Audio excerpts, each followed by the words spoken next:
जय हिंद साथियों, स्वागत है आप सभी का क्लास 12 फिजिक्स की एक और इम्पोर्टेंट वीडियो में। तो वीडियो को शुरुआत करने से पहले आप लोग से एक छोटा सा हम सजेशन देना चाहेंगे आप लोग को। देखो, इस टाइम क्या है, दिसंबर चल रहा है और बहुत ही जल्द दिसंबर में ख़त्म हो जाएगा। लेकिन इस टाइम भाई स्टूडेंट हैं वो दो टाइप्स के स्टूडेंट हैं इस समय। एक स्टूडेंट इस तरह से हैं जो किताब खोल के बैठते हैं फिजिक्स की और उनको ऐसा लगता है कि यार सब कुछ तैयार हो गया, अब क्या ही पढ़ें, है ना। और दूसरी तरफ एक ऐसे स्टूडेंट हैं जो किताब खोल के बैठते हैं और वो ये सोचते हैं कि यार हम क्या पढ़ें कि हम पास हो जाएं। यानी एक स्टूडेंट सोच रहा है कि अब क्या पढ़ें, मेरा सब कुछ तैयार हो चुका है, रिवीजन हो चुका है और वो अब तैयारी कर रहा है केवल और अच्छे से रिवीजन करने की। और दूसरी तरफ स्टूडेंट ऐसे हैं जिनको यही नहीं समझ में आ रहा है कि क्या हम पढ़ के पास हों। तो आज की इस वीडियो को हमने ऐसे दोनों ही स्टूडेंट्स के लिए तैयार किया है, ताकि जिन लोगों की तैयारी हो गई है, अगर आप लोग एक बार रिवीजन एक बार नजर डाल लो, अगर ये सब टॉपिक आपके तैयार हैं तो भाई आपके 90+ लाने से कोई नहीं रोक पाएगा फिजिक्स में। और जिन लोगों ने अभी तक कुछ भी नहीं पढ़ा है, उनको समझ ही में नहीं आ रहा है कि हम क्या पढ़ें, तो आप लोग भी इन टॉपिक को अगर आप लोग पूरा पढ़ लेते हो तो आप लोग के भी गारंटी के साथ हम बताएंगे कि आप लोग 100 में से कम 70+ नंबर इसमें लेकर ही आओगे। तो चलिए आज की इस प्यारी सी वीडियो को स्टार्ट करते हैं और ऐसे 100 इंपॉर्टेंट टॉपिक आपको हम बताएंगे जो कि अगर आपके तैयार हैं तो समझ लो आपको पास होने से कोई भी ताकत नहीं रोक सकती है। तो चलिए जल्दी से आज की इस प्यारी सी वीडियो को हम लोग स्टार्ट करते हैं। तो देखो, सबसे पहले हम स्टार्टिंग कर रहे हैं पहले चैप्टर से। पहला चैप्टर है मेरा कूलॉम का नियम, यानी कि जो पहले चैप्टर का इंपॉर्टेंट टॉपिक है कूलॉम का नियम। सभी को पता होगा और कई बार पढ़ चुके होगे आप लोग। F = Q1 Q2 है ना, अपॉन R² जो होता है F = 1/4πε0 का, जिसमें कांस्टेंट लगता है ना। कूलॉम का नियम अगर कोई पूछ ले तो सिंपली आपको नियम लिख देना है कि F = 1/4πε0 Q1 Q2/R²। और इसकी अगर प्रूविंग पूछता है तो प्रूविंग भी आपको वहाँ करके दिखानी पड़ेगी। नेक्स्ट है वैद्युत क्षेत्र की तीव्रता। आप लोग को यहाँ पर क्या होता है फॉर्मूला, E = F/Q। अगर उसकी प्रूविंग बोलता है कि इसके सूत्र का निगमन कीजिए तो आपको वहाँ सूत्र को निगमित करके भी दिखाना पड़ सकता है। नेक्स्ट है वैद्युत बल रेखाएं क्या होती हैं, तो ये सिंपली है, ये थ्योरेटिकल पार्ट है तो इसको आप लोग अच्छे से पढ़िएगा। और एक चीज़ आपको हम और बताएंगे कि इसमें 100 में से कम 80+ टॉपिक हम आपको मेरे ही चैनल पर देखने को मिल जाएंगे।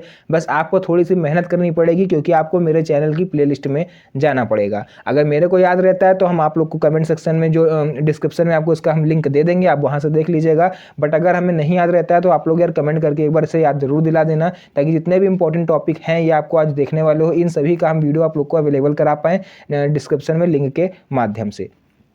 चलिए नेक्स्ट हमारा टॉपिक है बिंदु आवेश के कारण किसी बिंदु पर वैद्युत क्षेत्र की तीव्रता का व्यंजक प्राप्त करना है आप लोग को। ये डेरिवेशन है और डेरिवेशन कोई भी हो भाई वो 5 नंबर से कम में नहीं आनी है।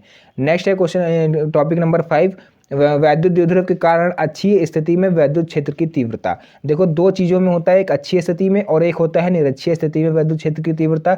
ये दोनों ही डेरिवेशन आपको मेरे चैनल पर बहुत ही आसानी से मिल जाएंगी और उसमें बहुत ही सरल भाषा में हमने आप लोग को सिखाया है। 7वां पॉइंट है एक समान वैद्युत क्षेत्र में द्विध्रुव पर लगने वाला बल आघूर्ण, यानी कि अगर वैद्युत क्षेत्र हमारा कांस्टेंट रहे, एक समान रहे, चेंज ना हो, तो उस पर जो द्विध्रुव लग रहा होगा उसमें कौन सा बल आघूर्ण कार्य कर रहा होगा। ये भी आपकी डेरिवेशन है जो कि भाई 5 नंबर से कम में नहीं आनी है।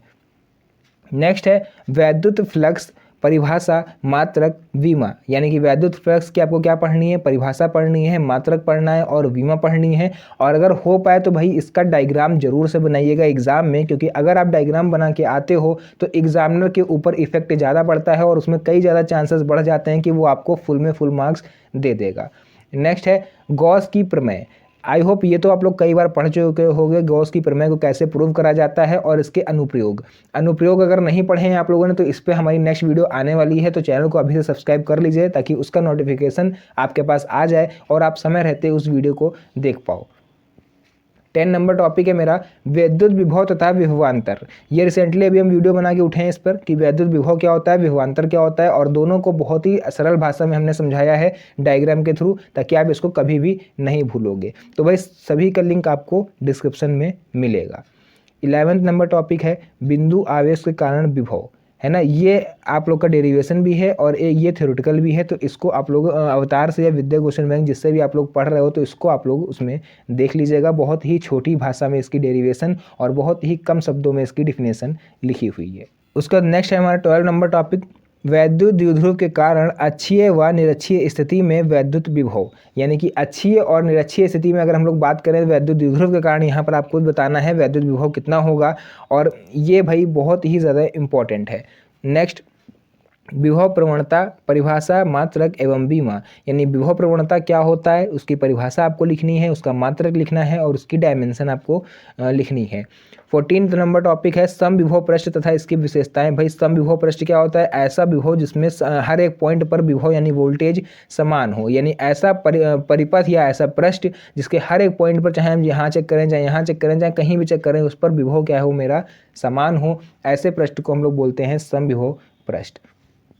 नेक्स्ट है 15 नंबर टॉपिक, विद्युत स्थितिज ऊर्जा का व्यंजक लिखिए, है ना। तो इसको आप लोग चाहो तो स्किप कर सकते हो क्योंकि ये पिछले 3 सालों में नहीं पूछा गया है। बाकी जितने भी क्वेश्चन हैं सभी रिपीटेड है। आपको पता होगा, जो भी स्टूडेंट्स पुराने हैं मेरे चैनल पर, आपको पता होगा कि हम ऐसे क्वेश्चन आप लोग को पढ़ा रहे हैं जो केवल 3 से 4 सालों में रिपीटेड हो रहे हैं हर बार, क्योंकि ऐसे क्वेश्चनों की ज़्यादा चांसेस होते हैं आपके एग्जाम में आने के। 16 नंबर टॉपिक है मेरा, एक समान वैद्युत क्षेत्र में द्विध्रुव को घुमाने में किया गया कार्य। यानी अगर वैद्युत क्षेत्र जो है एक समान हो तो ऐसे में द्विध्रुव को घुमाने में जो वर्क करना पड़ेगा, जो कार्य करना पड़ेगा, उसके लिए आपको यहाँ पर व्यंजक निकालना है। 17 नंबर टॉपिक है धारिता, परिभाषा, मात्रक एवं बीमा। यानी कि धारिता क्या होती है, उसकी परिभाषा आपको बतानी है, उसका मात्रक बताना है और उसकी डायमेंशन बतानी है। 18 नंबर टॉपिक है विलगित गोलीय चालक की धारिता, है ना। विलगित गोलीय चालक की धारिता ये डेरिवेशन है जो कि मेरे द्वारा आपको कराई गई है। 19 नंबर टॉपिक है समांतर प्लेट संधारित्र की धारिता, यानी C = जो करके फॉर्मूला होता है उसका आपको निगमन करना है।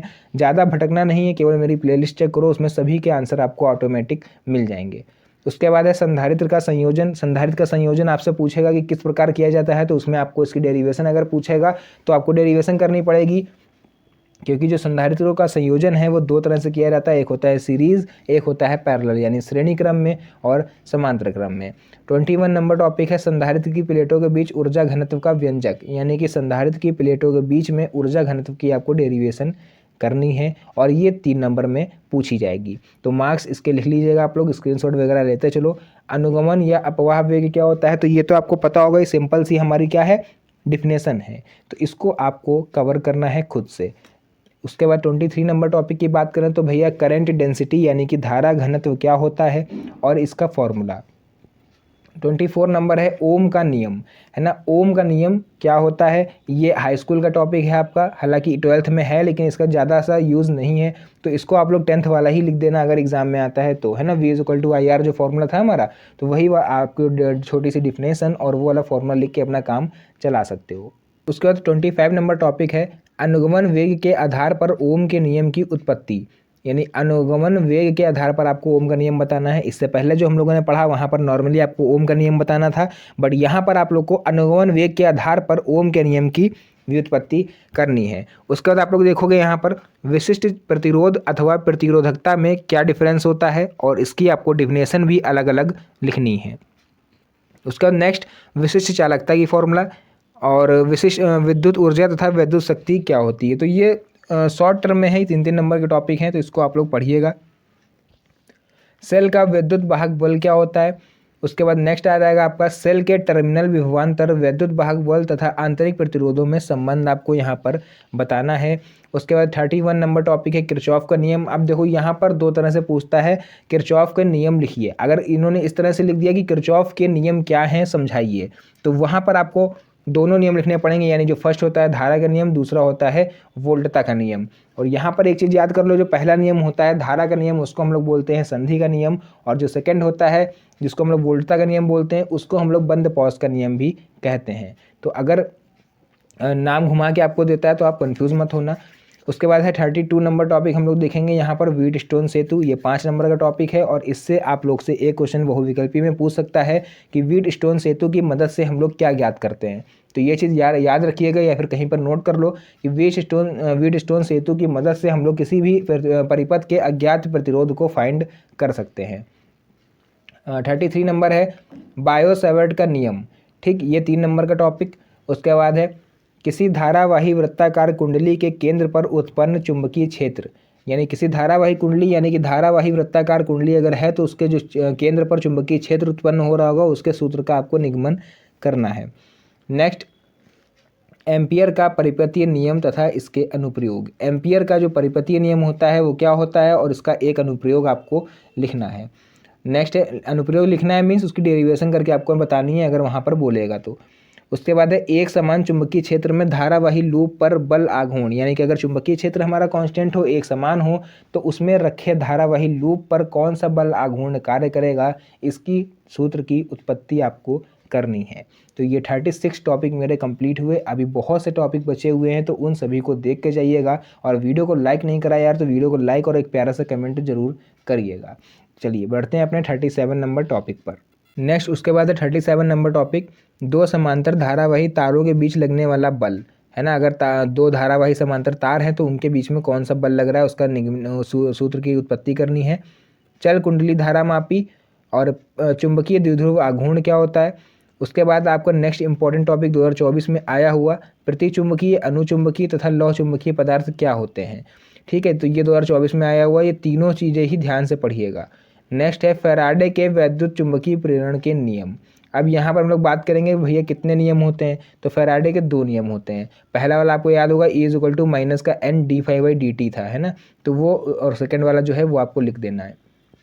उसके बाद है फ्लेमिंग का दाएं हाथ का नियम। अब इसको देख के बहुत से बच्चे सोच रहे होंगे कि सर ये तो हाई स्कूल का टॉपिक है, आपने इसमें क्यों बता रहे हो। तो भाई 2024 की हाल ही की घटना हम आपको बताते हैं, बोर्ड एग्जाम की। क्या हुआ था कि मेरी ऑफलाइन कोचिंग का एक बच्चा गया था पेपर देने फिजिक्स का। अब उसके में आप लोग देखोगे अपसेट नंबर मुझे को याद नहीं हम आपको बताते हैं इसमें। वो गया था एग्जाम देने फिजिक्स का, उसके में आपको पता होगा लास्ट में कुछ इस तरह से आता है कि 3 क्वेश्चन दिए होते हैं, आपको 2 क्वेश्चन उसमें से करने होते हैं। तो आपको पता होगा कि लास्ट में जो है एक ऐसा क्वेश्चन आता है जहाँ पर 3 क्वेश्चन दिए होते हैं, वहाँ पर 2 क्वेश्चन आपको करने होते हैं, है ना। तो उसमें क्या था कि भाई 2 क्वेश्चन तो हार्ड थे ही, साथ में ये तीसरा क्वेश्चन जो ये वाला दे दिया था उन्होंने, फ्लेमिंग के दाएं हाथ का नियम। अब क्योंकि ये हाई स्कूल का है तो उन्होंने इसलिए दे दिया कि बच्चा हाई स्कूल करके आया है तो उसको पता होगा, लेकिन ऐसा करना नहीं चाहिए था, क्योंकि उन्होंने देखा रहा एक तरह से मजबूर कर दिया कि आपको वही दोनों क्वेश्चन करने हैं अगर ये नहीं आता है तो। और सीधी सी बात है भाई, बच्चों को इंटर का तो यार याद नहीं रहता है, ये हाई स्कूल का कहाँ से याद रहेगा। तो भाई आप लोग के साथ ऐसा ना हो, इसलिए हमने इसको इस इंपॉर्टेंट वीडियो में हमने डाला हुआ है, ताकि आप लोग इसको पढ़ के जाना। फ्लेमिंग के दाएं हाथ का नियम और बाएं हाथ का नियम थोड़ा सा पढ़ लेना, डायग्राम की जरूरत नहीं है, बस क्या होता है ये आपको समझ लेना है।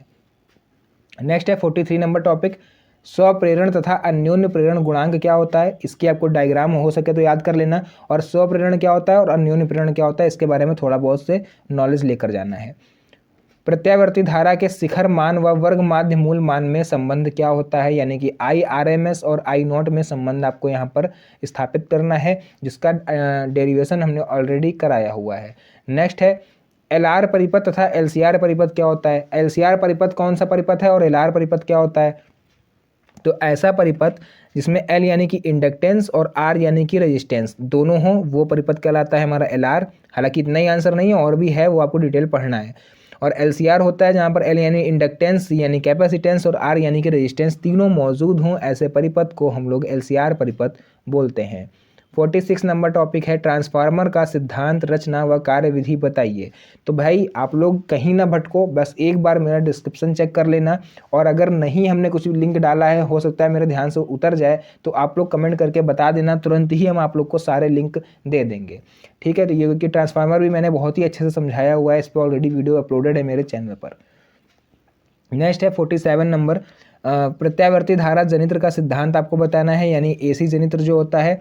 उसके बाद है वैद्युत चुंबकीय तरंगों की विशेषताएं क्या होती हैं। 49 नंबर है प्रकाश का परावर्तन तथा इसके नियम। एंड लास्ट दर्पण सूत्र यानी 1/f = 1/v - 1/u, ये वाला जो होता है इसकी आपको उत्पत्ति करनी है। आप सिलेबस देख के आपको डर लग रहा होगा, ऐसे लोग जो अभी तक कुछ नहीं पढ़े कि यार ये तो सब पूरा ही इंपॉर्टेंट बता दिया आपने किताब का, इसमें बचा ही क्या है। तो भाई फिजिक्स का पेपर इसी तरह से बनता है, जैसे कि सभी को अगर नहीं पता हो तो हम आपको बता दें, क्योंकि 2018 से पहले फिजिक्स के 2 पेपर होते थे 12th में, physics first and physics second. तो इस टाइम क्या होता है, अब एक ही पेपर होता है, यानी कि उस समय दोनों पेपरों को कंबाइन करके अब एक पेपर कर दिया गया, यानी जिस पेपर को देने के लिए पहले लोगों को 2 दिन मिलते थे, अब आपको केवल 3 घंटे मिल रहे हैं। तो यहाँ तक आपके 50 इंपॉर्टेंट टॉपिक कंप्लीट हो चुके हैं। एंड सॉरी बच्चों, आज की इस इंपॉर्टेंट वीडियो को हम लोग यहीं पर रोकना पड़ रहा है, क्योंकि मैंने आपसे वादा करा था 100 टॉपिक बताने का, बट लाइट नहीं आ रही है, मेरे फ़ोन में ज़्यादा बैटरी नहीं बची हुई है, इस वजह से आज वीडियो को यहीं पर रोकना पड़ रहा है। पर आप लोग से प्रॉमिस करते हैं कि नेक्स्ट वीडियो आप लोग को पूरे 100 टॉपिक हम बताएंगे। तो आप लोग कमेंट बॉक्स में ज़रूर बताइएगा कि किसको इसका पार्ट 2 चाहिए, ताकि हम जल्दी से उसको बना सकें और हमें मोटिवेशन मिले ऐसी और वीडियोज़ बनाने का। तो आज की इस इंपॉर्टेंट वीडियो को यहीं पर एंड करते हैं, मिलते हैं नेक्स्ट वीडियो में एक और अच्छी इंटरेस्टिंग मज़ेदार वीडियो के साथ। तब तक के लिए धन्यवाद, जय हिंद।